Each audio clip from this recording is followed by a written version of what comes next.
우리 옆에 계신 분들 인사합시다. 사랑합니다. 축복합니다. 사랑합니다. 축복합니다. 우리 주님의 은혜와 사랑으로 축복합니다.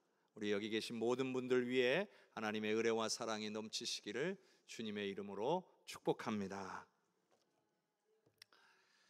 신앙인의 삶에는 항상 한 가지 질문이 있습니다. 그것은 우리의 신앙인의 삶의 주도권은 누구에게 있는가 하는 것입니다. 이 질문은 정말 중요한 질문입니다. 이 질문의 답에 따라서 우리가 하나님의 사람인지 아닌지가 결정이 나기 때문입니다. 이 세상에는 내 삶은 내 거다 이렇게 주장하는 사람들이 많습니다. 그렇죠? 세상 사람들은 그렇게 말할 수밖에 없습니다. 다른 이들에 의해 내 삶이 움직여간다? 그걸 원하지 않기 때문이죠. 스스로 주도적인 삶을 사는 것이 인간으로서 가치 있는 삶을 사는 것이다, 이렇게 생각하기 때문입니다. 그러나 하나님을 믿는 신앙인의 삶은 분명 이와는 완전히 다릅니다. 하나님은 우리의 창조주이시기 때문입니다. 우리가 예수님을 영접한다는 것은 주님을 나의 구원자와 주인으로 받아들이는 것입니다. 반대로 주님을 나의 구원자와 주인으로 받아들이는 것을 거부한다면 우리는 절대로 구원을 받을 수가 없기 때문입니다. 설령 혹시 주님을 나의 구원자로는 받아들이겠으나 나의 주인으로는 인정할 수는 없고 내가 내 인생의 주인이 되겠다, 이렇게 주장한다면 그것은 예수님을 온전히 영접한 것이라 할 수가 없는 겁니다. 즉 구원받을 수 없다는 말씀이기도 합니다. 예수님 믿는다는 것, 예수님이 나의 구원자와 주인이심을 믿는 것이고 또한 그의 합당한 삶을 살려고 힘쓰는 것입니다. 말하자면 구원자를 구원자답게 모시고 주인을 주인답게 모시고 살려고 힘써야 한다는 거죠. 물론 간혹 실패할 수도 있을 겁니다. 하지만 방향이 중요하다는 말씀을 드리는 거예요. 내가 내 삶의 왕으로 사는 삶과 주님을 내 삶의 왕으로 모시고 살려다가 실패하는 것과는 차이가 있는 거예요.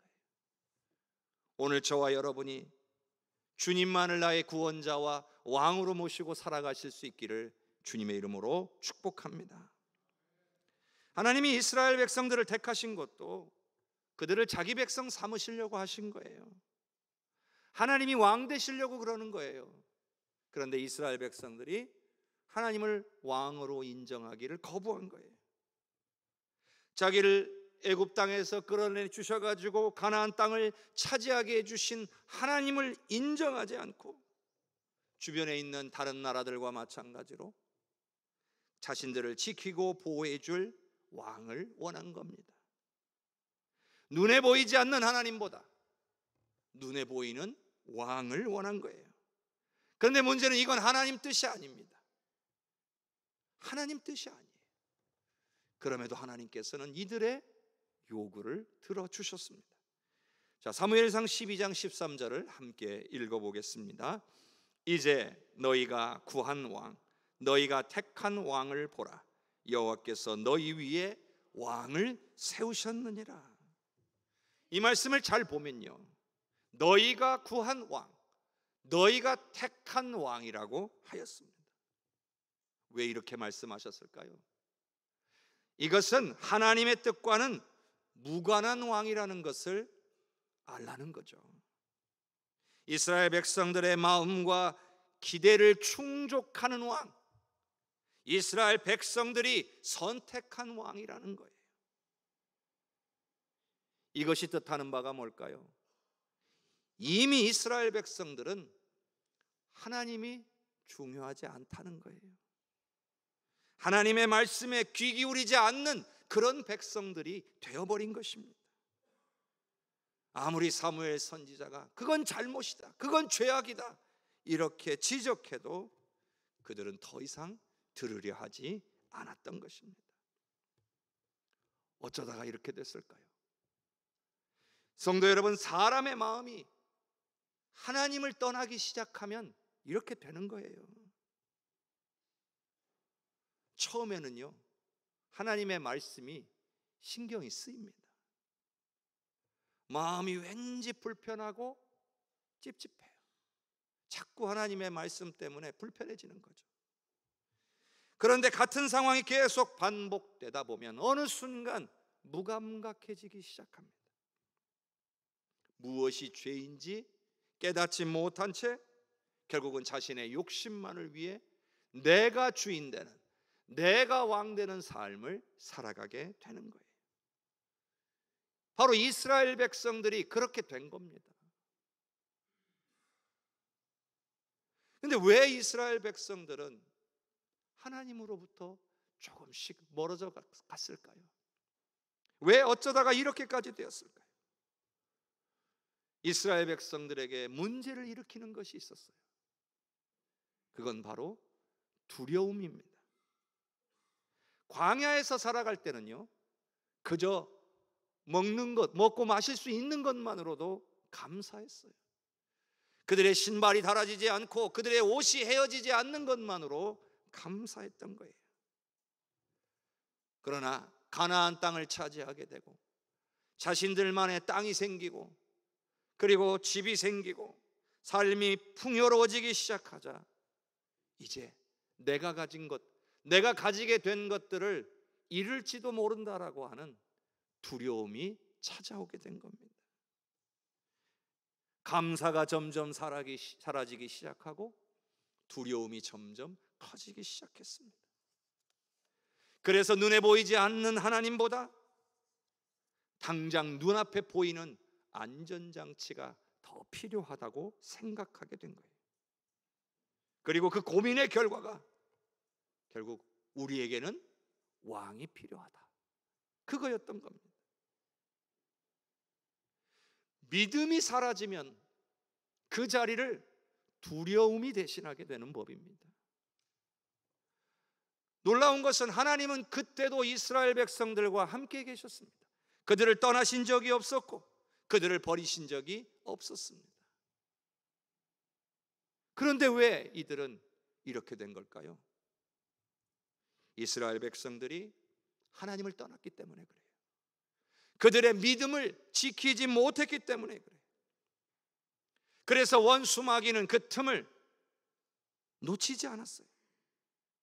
이스라엘 백성들의 마음속에 두려움을 밀어넣었습니다. 그 결과 이스라엘 백성들은 왕이신 하나님을 버리고 자신들에게 왕을 세워달라고 하나님께 요청하게 되었던 거예요. 사무엘상 12장 14절과 15절을 함께 읽어봅니다. 너희가 만일 여호와를 경외하여 그를 섬기며 그의 목소리를 듣고 여호와의 명령을 거역하지 아니하며 또 너희와 너희를 다스리는 왕이 너희의 하나님 여호와를 따르면 좋겠지만은 너희가 만일 여호와의 목소리를 듣지 아니하고 여호와의 명령을 거역하면 여호와의 손이 너희 조상들을 치신 것 같이 너희를 치실 것이라. 하나님은 이들의 요구가 옳지 않음에도 불구하고 들어주셨어요. 하지만 경고하셨어요. 그 경고의 내용은 너희가 신앙인으로서 하나님의 백성으로서 반드시 지켜야 될 것, 그것을 지키라는 거예요. 이것은 이스라엘 백성들이 가나안 땅 들어오기 전에 모세를 통해서 주신 명령이기도 합니다. 변함없이 하나님을 경외하고 섬겨야 한다. 하나님의 말씀대로 순종하며 살아야 한다.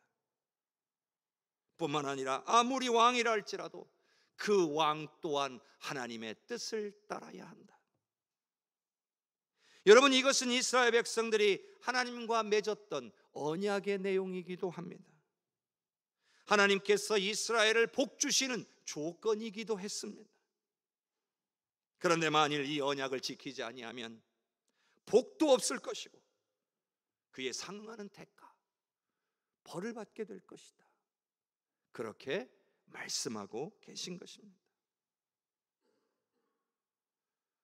그런데요, 사실 이 내용은 경고의 말씀이기도 하지만 은혜의 말씀이라는 것을 생각해야 합니다. 왜냐하면 이미 이스라엘 백성들은 하나님 앞에 범죄한 거예요. 하나님을 왕으로 모시기를 거절한 것 그 자체가 죄악이에요. 이스라엘 백성들은 이렇게 생각했을 겁니다. 아니, 우리가 언제 하나님 안 믿는다고 했습니까? 우리가 계속 하나님 섬길 거고요, 하나님께 예배 드릴 겁니다. 그런데 우리가 무슨 죄를 저질렀단 말입니까? 여러분, 이렇게 생각하면 안 되는 거예요. 이건 타협입니다. 타협. 지극히 이기적이고 인간적인 자기 합리화입니다. 바로 그 순간에 마귀가 틈타고 역사하는 거예요. 성도 여러분, 하나님과 하나님의 백성은 언약의 관계예요. 그리고 그 언약에서 가장 중요한 것은 하나님이 왕이셔야 한다는 거예요. 우리도 마찬가지. 오늘 우리도 하나님과 우리 사이에는 언약이 있어요. 그리고 그 언약의 가장 중요한 것이 하나님의 우리의 왕이셔야 한다는 거예요. 내가 왕이 되거나 혹은 세상의 부와 명예와 권력이 나의 왕이 되는 순간 우리는 하나님으로부터 멀어지고 있는 거예요. 그러니 우리는 평생에 내가 왕되지 않기 위해서 싸워야 돼요. 세상의 부나 명예나 권력이 나의 왕이 되지 않기 위해서 싸워야 되는 거예요. 하나님을 왕으로 온전히 모시기 위해 힘쓰는 삶을 살아야 한다는 말이에요. 그래야 원수 마귀에게 지지 않고 승리하며 살아갈 수 있게 될 줄로 믿습니다. 지금 이스라엘 백성들은 이미 하나님으로부터 멀어져 있어요. 아무리 사무엘 선지자가 이야기해도 들으려 하지 않았어요. 끝까지 왕을 달라고 고집할 정도로 이들은 죄악 가운데에 거하고 있었던 거예요. 도무지 깨닫지를 못합니다. 자신들의 죄가 뭐라는 걸 깨닫지를 못해요. 그래서 사무엘 선지자는 특별한 방법으로 이들이 지금 죄 가운데 있다는 사실을 가르쳐 줍니다. 자, 사무엘상 12장 16절에서 18절까지를 한번 읽어보겠습니다. 너희는 이제 가만히 서서 여호와께서 너희 목전에서 행하시는 이 큰 일을 보라. 오늘은 밀베는 때가 아니냐. 내가 여호와께 아뢰리니 여호와께서 우레와 피를 보내사 너희가 왕을 구한 일 곧 여호와의 목전에서 범한 죄악이 큼을 너희에게 밝히 알게 하시리라. 이에 사무엘이 여호와께 아뢰매 여호와께서 그날에 우레와 피를 보내시니 모든 백성이 여호와와 사무엘을 크게 두려워하니라. 분명 사무엘 선지자는 이스라엘 백성들이 왕을 구한 일에 대해서 이건 하나님 앞에 큰 죄악을 범한 것이다 선포합니다. 근데 문제는 이들이 몰라요. 그래서 그걸 깨닫게 하시려고 하나님이 우레와 피를 보내실 거다. 정말 하나님은 사무엘 선지자의 기도대로 우레와 피를 보내셨어요. 그러자 사람들이 그때야 깨달은 거예요. 아, 우리가 죄인이구나. 여러분, 밀베는 시기는요 건기가 시작되는 때예요. 우레와 비가 내릴 수 없는 그런 시기였다는 거예요. 그런데 그 시기에 그냥 조금의 비도 아니고 우레를 동반한 비가 내렸다는 것은 초자연적인 현상이에요. 그래서 이스라엘 백성들은 자신들이 얼마나 하나님 앞에 큰 죄악을 저질렀는지를 그때야 비로소 깨닫게 되고 하나님을 두려워하고 사무엘을 두려워하게 된 거예요. 그래서 어떻게 했을까요? 자, 19절에서 21절까지를 읽어보겠습니다.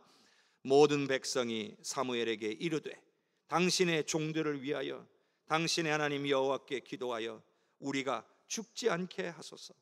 우리가 우리의 모든 죄에 왕을 구하는 악을 더하였나이다. 사무엘이 백성에게 이르되 두려워하지 말라. 너희가 과연 이 모든 악을 행하였으나 여호와를 따르는 데에서 돌아서지 말고 오직 너희의 마음을 다하여 여호와를 섬기라. 돌아서서 유익하게도 못하며 구원하지도 못하는 헛된 것을 따르지 말라. 그들은 헛되니라. 이런 초자연적인 현상을 경험하고 나서 이들은 두려워졌습니다. 죽을 것 같았어요. 하나님의 진노 앞에서 자신들이 멸망당할 것으로 느껴지기 시작한 거예요. 여러분, 이게 이스라엘 백성들의 영적인 상태였습니다. 자신들이 얼마나 하나님으로부터 멀어졌는지 모르고 있었다는 얘기예요. 자신들의 믿음이 얼마나 약해졌는지 모르고 있었다는 거예요. 근데 여러분, 우리의 삶도 마찬가지예요. 우리도 우리 삶에 특별한 일이 생기지 않는 한 내가 어떤 영적인 상태에 놓여 있는지도 모르고 살아갈 때가 많아요. 그러다가 감당 못할 어려운 환난들을 만났을 때 그때야 비로소 내가 얼마나 하나님으로부터 멀어졌는지, 내 믿음이 얼마나 약해졌는지 그때야 비로소 깨닫게 된다는 거예요. 그래서 우리는요, 항상 하나님을 나의 주인으로, 나의 왕으로 모시고 살아가는 거에 이게 중요하다는 거예요. 내가 내 삶의 왕이 되려고 하니까, 다른 것이 내 삶의 왕이 되니까 영적으로 무감각해지는 거예요. 항상 하나님을 찾고 구하는 습관이 되어 있어야 돼요. 오래 거룩한 습관을 가진 영적인 공동체가 되자고 했잖아요. 왜 그래야 될까요? 하나님을 왕으로 모시고 살기 위해서 그런 겁니다. 그래야 하나님으로부터 멀어지지 않아요. 그래야 우리의 믿음이 약해지지 않고 우리의 믿음을 지킬 수가 있어요. 그래야 하나님께서 약속하신 은혜와 복을 오늘 우리가 누리며 살 수 있게 되기 때문이에요. 사랑하는 성도 여러분, 하나님만을 왕으로 모실 수 있기 위해서 항상 하나님을 찾고 구하는 거룩한 습관을 가지실 수 있기를 주님의 이름으로 축복합니다. 이스라엘 백성들이요, 죄를 깨닫게 되니까 두려워졌어요.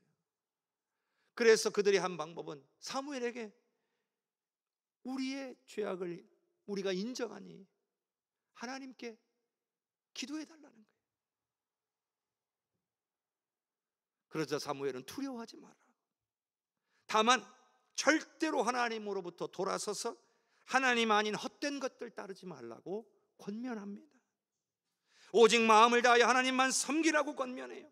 그러면 하나님 너희 떠나지 않을 거고 너희에게 은혜를 베푸실 거라고 그렇게 그들을 위로하고 있습니다. 마지막 22절에서 25절까지를 같이 읽겠습니다. 여호와께서는 너희를 자기 백성으로 삼으신 것을 기뻐하셨으므로 여호와께서는 그의 크신 이름을 위해서라도 자기 백성을 버리지 아니하실 것이요 나는 너희를 위하여 기도하기를 쉬는 죄를 여호와 앞에 결단코 범하지 아니하고 선하고 의로운 길을 너희에게 가르칠 것인즉 너희는 여호와께서 너희를 위하여 행하신 그 큰 일을 생각하여 오직 그를 경외하여 너희의 마음을 다하여 진실이 섬기라. 만일 너희가 여전히 악을 행하면 너희와 너희 왕이 다 멸망하리라. 사무엘 선지자는 하나님이 얼마나 좋으신 분인지를 거듭 이야기해요. 이스라엘 백성들이 범죄하였음에도 불구하고 왜 하나님이 그들을 버리시지 않는지 그 이유를 말씀하세요. 그것은 하나님이 이스라엘 백성들을 자신의 백성 삼으신 것을 기뻐하셨기 때문이라는 거예요. 이스라엘이 하나님의 백성 되기를 거부하지 않는 한 하나님은 긍휼을 베푸시며 함께 하시는 분이시라는 거예요. 그러니 하나님을 항상 경외하고 섬기며 살라는 겁니다. 여러분, 죄에 대해서 무조건 벌하시는 하나님이시면 오늘 우리 중에 누가 이 땅 가운데 살아갈 수 있을까요? 우리가 죄가 없어서 하나님이 우리와 함께 하시는 것입니까? 그렇지 않잖아요. 우리의 죄가 허물이 있음에도 불구하고 하나님은 우리와 함께 하시기를 기뻐하신다는 말이에요. 그러니 우리가 어떻게 해야 됩니까?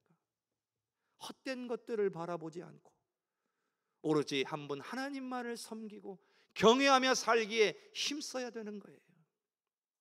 그러면 하나님도 우리와 함께 하시며 은혜를 우리에게 베풀어 주시는 줄로 믿으시기를 바랍니다. 자, 이제 사무엘 선지자는 자신의 역할에 대해서 말해요. 사무엘은 이스라엘의 마지막 사사입니다. 사사라는 것은 정치적, 군사적인 지도자의 역할을 하도록 하나님께서 특별하게 부르신 사람을 가리켜요. 그런데 사무엘 선지자는 원래가 제사장입니다. 그러니까 종교적 지도자의 역할도 하고 있었다는 거죠. 그런데 이제는요, 정치적, 군사적 지도자의 역할은 이제 왕에게 넘기고 사무엘은 이제 본연의 종교적 지도자의 자리로 돌아가야 할 때가 되었다는 거예요. 그러면서 마지막 자신의 결단을 이야기하죠. 나는 너희를 위하여 기도하기를 쉬는 죄를 여호와 앞에 결단코 범하지 않겠다. 또 하나는 선하고 의로운 길을 너희에게 가르치는 일을 계속하겠다입니다. 이 두 가지 일에만 전념하겠노라고 말한 거예요. 근데 우리가 여기서 깨달아야 될 게 한 가지가 있어요. 사무엘 선지자의 이 고백은 오늘 우리의 고백이기도 해야 한다는 사실이에요. 베드로전서 2장 9절의 말씀을 같이 읽어봅니다. 그러나 너희는 택하신 족속이요 왕 같은 제사장들이요 거룩한 나라요 그의 소유가 된 백성이니 이는 너희를 어두운 데서 불러내어 그의 기이한 빛에 들어가게 하신 이의 아름다운 덕을 선포하게 하려 하심이라. 아멘. 여러분, 구약 시대에는 제사장이 필요했어요. 하지만 예수님의 십자가와 부활로 예수님께서 영원한 대제사장이 되신 후에는 더 이상 제사장이 필요 없어졌어요. 예수님께서 십자가에 죽으실 때에 성소와 지성소를 가로막고 있던 휘장이 위에서부터 아래로 찢어졌어요. 그래서 예수 믿고 죄사함의 은혜를 누리게 된 모든 사람들은 담대히 하나님 앞에 나아갈 자격을 얻게 된 거예요. 그 결과 이 시대에는 구원받은 하나님의 자녀 모두가 다 왕과 같은 제사장이 되었다라고 말하는 거예요.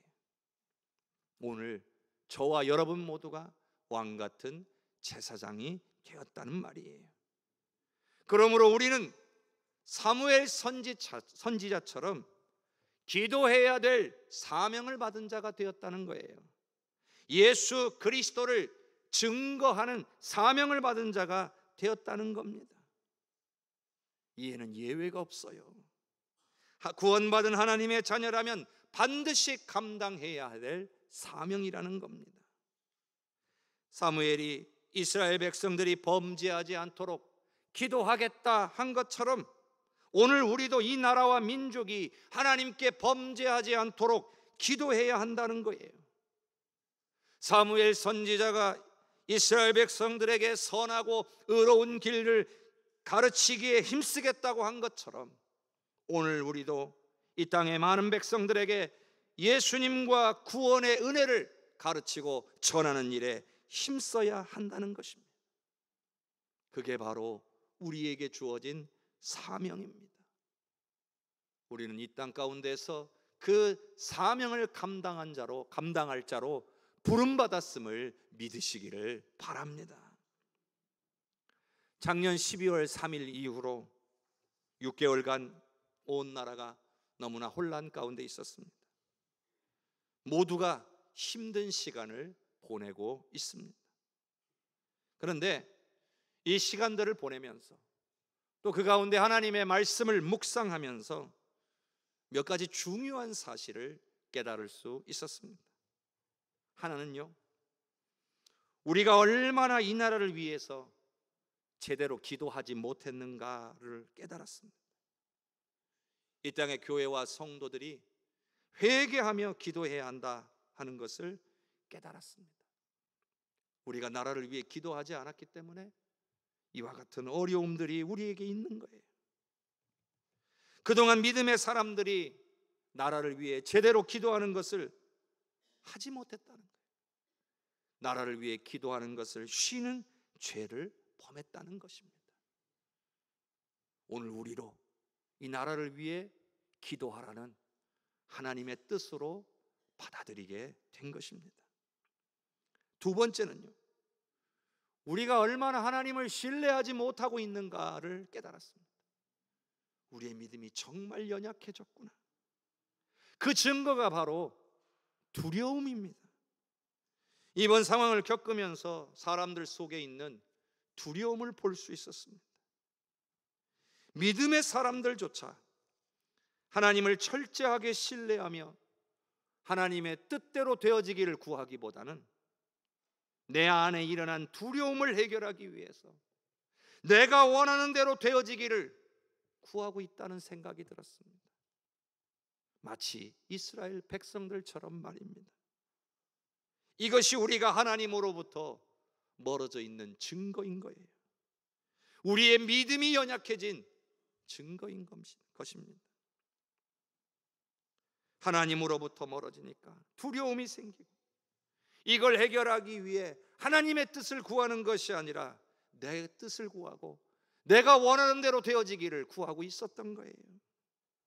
여러분, 우리는 하나님의 뜻을 구하고 있습니까? 아니면 내가 바라는 것을 구하고 있습니까? 세 번째는요, 여러 가지 죄악들이 드러나고 있음을 보았습니다. 부정과 부패가 얼마나 만연되어 있는지, 사람들이 얼마나 거짓되고 추악한지 그 모습들을 볼 수 있었습니다.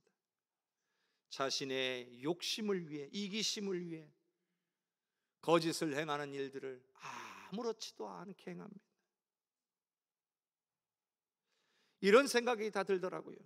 이런 혼란한 상황 속에서 그나마 다행인 것은 이렇게 죄악된 것들이 다 낱낱이 드러나고 있구나.